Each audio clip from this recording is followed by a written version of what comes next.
Cœur de patrimoine, Cédric Decoeur. Et on poursuit donc notre voyage au cœur de votre patrimoine en s'intéressant maintenant au marché du bureau. On va parler stratégie d'investissement, opportunités. Et pour ce faire, un des meilleurs spécialistes est en plateau. Gérald Proutot, bonjour Gérald. Bonjour Cédric. Merci beaucoup d'être au rendez-vous pour Pierre Ier Gestion. Alors ce marché du bureau, on en a beaucoup parlé, bien évidemment. On ne va pas faire un retour jusqu'au Covid, mieux, moins de bureaux, différemment. Enfin voilà, c'est un marché qui a quand même connu un ralentissement. Aujourd'hui, qu'est-ce qu'il en est ? On a l'impression que ça peine à repartir, que ça reste un peu atone. Il y a quoi ? Il y a des facteurs juste conjoncturels, il y a des facteurs plus structurels. Comment vous lisez finalement ce marché ? On verra après en rentrant dans le détail, mais déjà, voilà, première impression. Alors effectivement, Cédric, ça reste un marché à plusieurs vitesses. Vous avez Paris intramuros, vous avez la première couronne, la deuxième couronne, et puis vous avez les régions. Donc dans ces marchés-là, ce qu'on observe, c'est qu'effectivement, les entreprises continuent en fait d'essayer de rationaliser leur parc immobilier, leur surface, leur loyer, donc leurs charges finalement, avec on le voit encore dans les chiffres, une présence du télétravail qui représente plus de 30% en fait aujourd'hui. C'est-à-dire que les salariés sont en moyenne 3 jours et demi par semaine dans les bureaux. Donc aujourd'hui, ça ne pousse pas les chefs d'entreprise à continuer de louer des surfaces ou d'investir eux-mêmes dans ces classes d'actifs. Voilà donc pour ce survol, ce premier survol. Du coup, les fonds qu'on investit historiquement, on va dire, dans le bureau, j'imagine qu'il faut aussi un petit peu se réinventer et se dire qu'est-ce qu'on va en faire et comment on va les investir. C'est quoi pour vous les pistes les plus prometteuses que vous avez peut-être déjà identifiées ? Alors, typiquement sur le parc de bureaux existant de nos fonds, nous avons commencé une forme de mue de certains actifs de bureaux classiques. En allant chercher des autorisations administratives qu'on appelle ERP, donc établissement recevant du public, ce qui nous permet en fait de louer des surfaces de plateau à des écoles de l'enseignement supérieur, dans des conditions qui sont attractives pour nous et pour elles aussi, avec des baux longs, des périodes fermes. Et des niveaux de loyer qui vont correspondre à leurs attentes. Enfin, ça ne s'improvise pas quand même. Il y a des considérations réglementaires, de sécurité, techniques, peut-être même patrimoniales parfois, qui sont à prendre en compte, non ? Effectivement. Donc il faut aller réfléchir à ce que l'actif puisse permettre de répondre à des obligations de sécurité, notamment, sécurité incendie. Donc obtenir ces autorisations qui vont permettre après de louer ces locaux. Donc il faut prévoir des aménagements, parfois des travaux. On considère que ça en vaut la peine en fait pour pouvoir accueillir ces locataires qui sont résilients. Et il y a une vraie demande en fait sur ce marché de la part de ces intervenants. Oui, parce qu'on peut pas s'improviser, quoi. On peut pas louer n'importe quel local pour entamer son activité. Dans la revue de toutes vos pistes d'investissement, je me suis retrouvé dans des espaces de loisirs, alors avec des raquettes, parfois, enfin voilà, du padel. Voilà, c'est des usages émergents quand même. C'est-à-dire que je vais pas dire qu'il y a de l'innovation aussi dans l'immobilier, mais c'est-à-dire qu'aujourd'hui, il faut être comme ça avec les oreilles ouvertes sur des activités, sur des processus qui sont jusqu'à présent inconnus. Alors, nous avons investi en 2024 sur des actifs de bureau et comme je l'expliquais, en allant chercher des autorisations administratives dans le cadre de ERP. Et puis également ce qu'on appelle des actifs multi-usages, donc bureaux, locaux d'activité, et puis avec des offres de restauration. Donc ça, c'était des actifs beaucoup plus récents. 2025, notre feuille de route s'est portée sur ce qu'on appelle les locaux d'activité à destination du sport loisir, comme le paddle.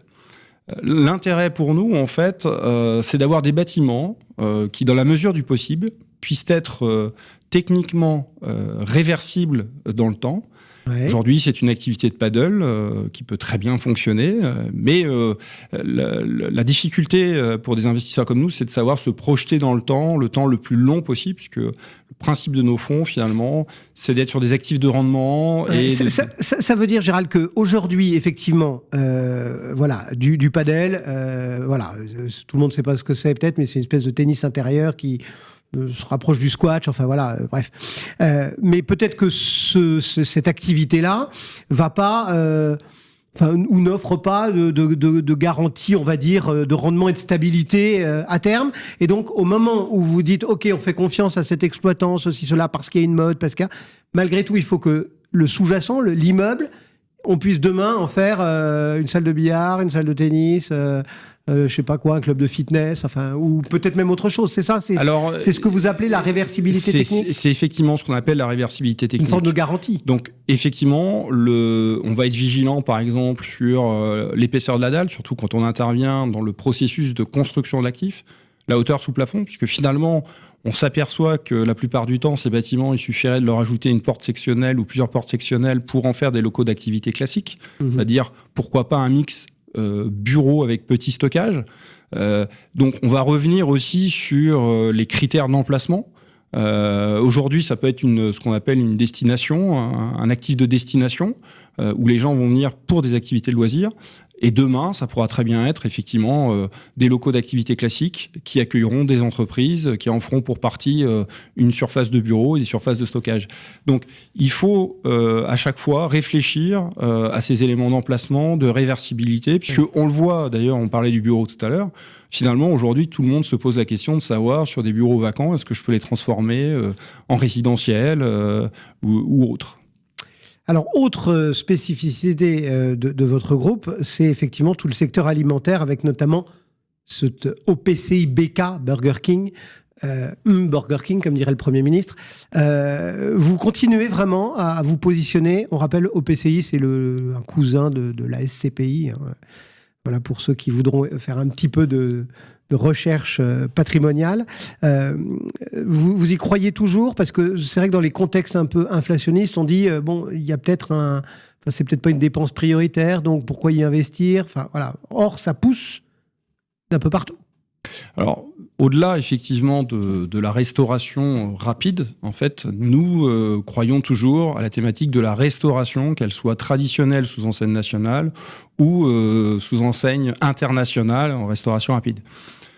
Vous l'avez dit, c'est un secteur d'activité qui souffre. L'objectif, ça reste de s'associer avec le numéro 1 français qui développe des marques que l'on estime être résilientes, et en tout cas qui seront mieux disposées à faire face aux aléas au contexte inflationniste.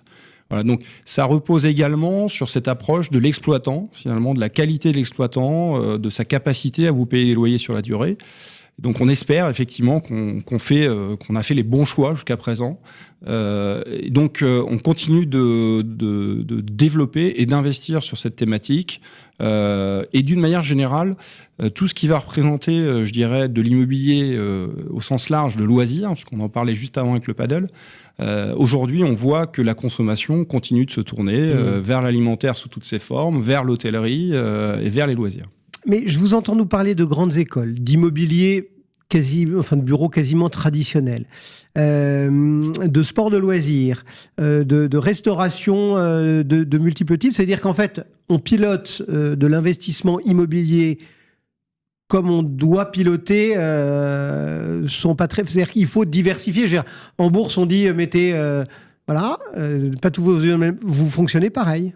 Alors, on fonctionne de la même façon, sauf que le temps est différent, puisque acheter des actifs, revendre des actifs, ça se fait sur des durées beaucoup plus longues que des actifs financiers. Mais il faut rester agile, en fait. Si j'avais d'ailleurs un conseil à donner à tous les investisseurs, c'est qu'il faut rester agile, ou en tout cas confier tout ou partie de son épargne à des gestionnaires qui vont l'être. Merci beaucoup, Gérald. Merci Cédric. Gérald Proutot, donc pour Pierre Premier Gestion, et un petit focus proposé ce matin sur ce marché des bureaux au sens le plus large. Vous l'avez compris, il y a plusieurs typologies de bureaux. À très bientôt. Cœur de patrimoine, une émission à réécouter et télécharger sur le site et l'appli Radio Patrimoine et sur toutes les plateformes de streaming.